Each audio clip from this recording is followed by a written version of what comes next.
This Sunday, I want to talk about something very important to me. I'd like to discuss Roadhog's recent changes. Yeah, I know, I'm a little late with this. Fuck off. Anyway, Roadhog is a really fun hero to play as, and at the same time can be a nightmare to play against. A Roadhog player that knows what he's doing can easily carry his brain-dead teammates to victory. Or, at least he used to be able to.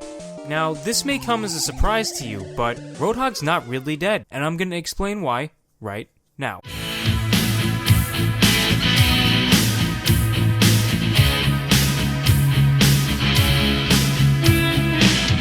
Now, I don't really play Roadhog that much, but I think he's pretty fun to play as, and even against.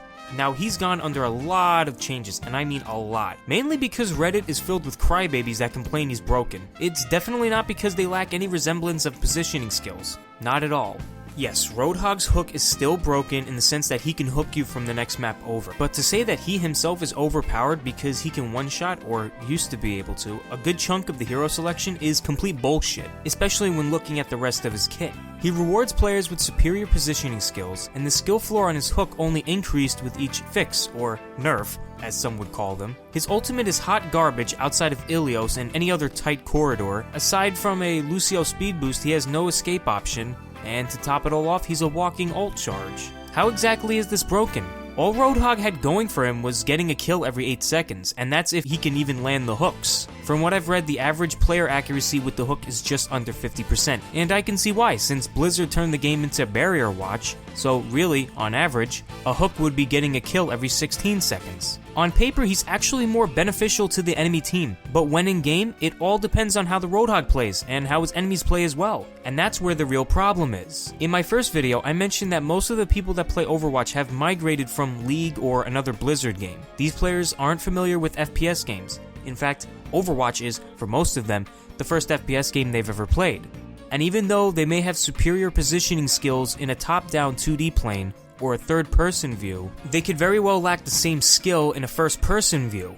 Learning how to position yourself takes time. It takes practice. I'm fortunate enough to have come from games such as Counter-Strike 1.6, Quake, and Tribes. I know what to do, and I'm sure most of you watching do as well. It's the people that aren't from the same type of gaming background that have a problem with this. They also happen to be the most vocal. To me, it just seems that people need to make up an excuse for their horrible playstyle and lack of overall skill. I've got hooked plenty of times when I wasn't paying attention or I was out of place. Not as much as other people say they do, but enough to figure out where I should and shouldn't stand. Even though it's impossible to determine whether or not a hook will grab you, you can still count down from 8 seconds so you at least know when Roadhog can use his hook again. Now, I bet my left testicle that the ones that are making these threads complaining about Roadhog are the same ones that dive into a full team by themselves because they think their ult will cause a team wipe.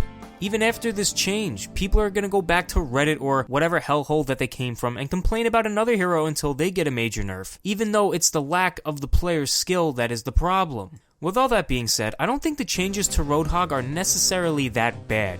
Again, just like the last nerf, this only raises the skill ceiling one step higher. I've played Roadhog after these changes, and while I'm a bit bummed that I can't one-shot anybody anymore, especially Mercies, I realized that I wasn't doing it that much to begin with. Which brings me to my next point. Right now, right-click is the key to mastering Roadhog. Like I said before, I realized that I wouldn't always just hook, left-click, melee. While watching old gameplay, I noticed that I would hit the enemy first with a right-click, then confirm the kill with a hook if I didn't think I could finish them off with another right-click. That's how you have to play him now. Right-click, hook, left-click, melee. Learning the optimal distance for the right-click shots isn't that difficult. Give it a few games and you'll get the hang of it. And for all you console players out there, you know what I'm talking about. You know, right-click, alternate fire, I don't know what button it is on PlayStation or Xbox, but you get the idea. In my honest-to-God opinion, I think the best type of Roadhog player is not the one that relies on his hook, but of his positioning and aiming skills. Roadhog is still playable, but he's got a long way to go before he becomes a viable pick and competitive again. He isn't as good as he used to be, and a lot of people have probably given up on him. I haven't. That's all I have for you this week. What do you think about Roadhog's changes? Let me know in the comments section. As always, leave a like if you find me somewhat entertaining, and subscribe if you like what you see. I currently put out a video every Sunday, so be sure to check in with us next week. Now, if you excuse me, I need to go dig up Roadhog's body from last week's funeral. I'm sure Mercy can find a way to res him this late. And with that, I'll see you next week. Later.